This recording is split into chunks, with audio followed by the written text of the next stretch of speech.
Hi, இன்னைக்கு நம்ம empty பருப்பு குழம்பு செய்ய போகிறோம். இட்லி தோசைக்கு சாப்பிட்றதுக்குங்க. ஒரு சின்ன கப் அளவுக்கு பருப்பு எடுத்துருக்குறேங்க.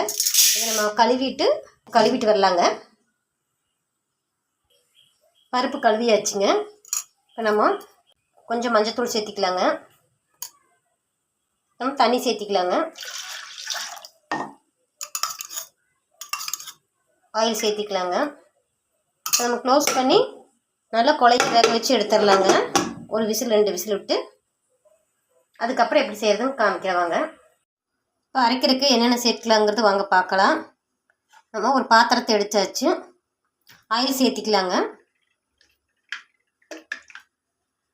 வரமிளகா சேர்த்திக்குங்க.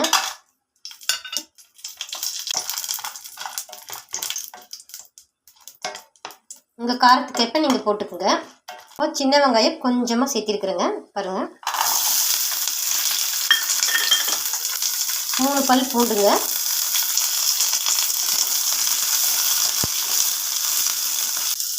சின்ன ஸ்பூனில் ஜீரகம், குருமிளகுங்க.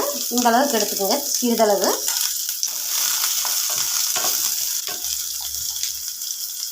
இப்போ கடலைப்பருப்பு கொஞ்சமாக சேர்த்திக்குங்க.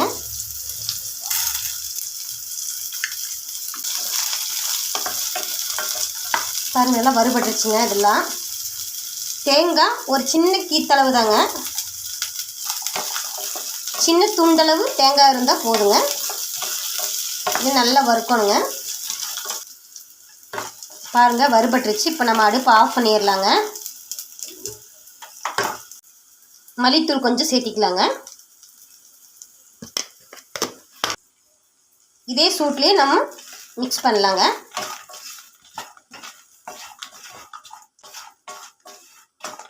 இப்போ ஆறுனதுக்கப்புறம் இந்த விழுதுகளை அரைச்சிட்டு வந்துடலாம்.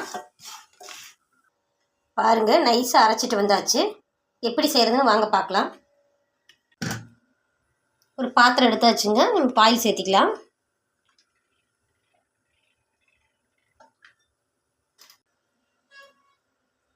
ஆயில் காய்ஞ்சிருச்சுங்க. கடுகு சேர்த்திக்கலாம். இப்போ ஒரு பச்சை மிளகாய் போட்டுக்கோங்க. சிறிதளவு பூண்டு,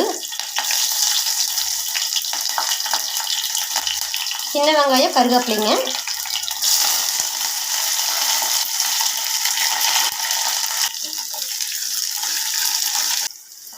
நல்லா வதங்கிருச்சுங்க. இப்போ நம்ம தக்காளி சேர்த்திக்கலாங்க.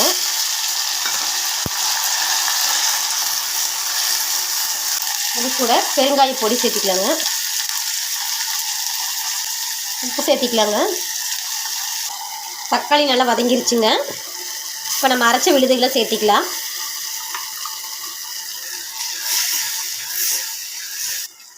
அரைச்ச விழுது தண்ணி சேர்த்திக்கலாங்க. கொஞ்சம் நம்ம வேக வச்ச பருப்பை ஊற்றிடலாங்க.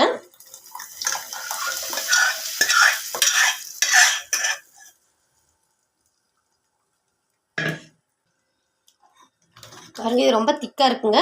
இப்போ நம்ம கொஞ்சம் தண்ணி சேர்த்திக்கலாங்க. பருப்பு தண்ணி, அரைச்சி விட்ட தண்ணியெல்லாம் இருக்குது.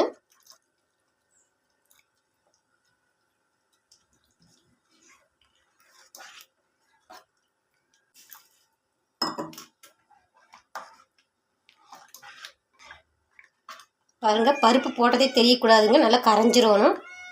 எப்படி சாம்பார் ஆட்டா, எப்படிங்க எம்டி சாம்பார் ஆட்டா ஆயிடுச்சு. நல்லா கொதிக்கட்டுங்க, பச்சை வாசம் போகிற வரைக்கும். பாருங்கள், குழம்பு நல்லா கொதிச்சிருச்சு. பச்சை வாசமெல்லாம் போயிடுச்சுங்க. பாருங்கள், இந்த அளவுக்கு இருந்தால் போதுங்க. எவ்வளோ நல்லாயிருக்கு பாருங்கள் சாம்பார். காய்கறி போடாமல் எம்டி சாம்பாருங்க.